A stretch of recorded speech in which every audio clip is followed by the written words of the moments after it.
நம்ம ரவுடியோட கண்ணுக்குட்டியை விற்பனை பண்ணியாச்சுங்க. இன்னைக்கு காலையிலே வந்து வேலை பேசி பிடிச்சிட்டு போயிட்டாங்க. டெடேரியா இருக்குது, நம்ம வளர்ப்புக்கு விற்பனை பண்ணலாம் அப்படின்னு சொல்லி தாங்க கேட்டிருந்தோம். அதுக்கு சுழி இருக்குன்னு நேற்று வந்து பார்த்துட்டு சொல்லிட்டு போயிட்டாங்க. அப்புறம் நம்ம வந்து கறிக்கு விற்பனை பண்ணுற மாதிரி ஆயிடுச்சுங்க.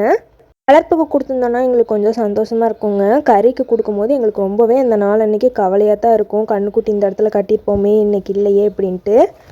சாயந்தரம்லாம் மழை வர மாதிரி சரியான கிளைமேட்டுங்க. அதனால மாட்டை கொஞ்சம் நேரத்துலேயே பிடிச்சி தண்ணி காட்டலான்னு காட்டிட்டோம். மழை பெஞ்சதுன்னா சுத்தமாக தண்ணி குடிக்காது. இருட்டு கற்கள் கட்டிட்டு வர வர சீக்கிரமாக ஒவ்வொரு மாடாக பிடிச்சி தண்ணி காட்டுறவங்க. அப்பயும் பார்த்தீங்கன்னா ரவுடி கடைசியாக குடிச்சிட்டு இருக்கும் போதே மழை வந்துருச்சு. தொட்டியில் கட்டி போட்டுட்டு வந்துட்டோம். மழையில் கொஞ்சம் நெஞ்சம் மழை இல்லைங்க, 1 மணி நேரம் நல்லா விடாமல் பெஞ்சுது. நல்லா 2.5 மழை இருக்கும். காலையில் தண்ணி கட்டிட்டு சொல்லிட்டு இருந்தாங்க, எனக்கு தண்ணி கட்டவே மனசில்லை, மழை வந்தால் நல்லா இருக்கும்ன்ட்டு. அதே மாதிரி சாயந்தரம் மழை வந்துருச்சுங்க. மழையெல்லாம் நின்னதுக்கப்புறம் லைட்டாக தூத்து போட்டுக்கிட்டு தாங்க இருந்துச்சு. இருட்டில் தான் போய் உட்காந்து பால் கறந்துட்டு இருந்தாங்க.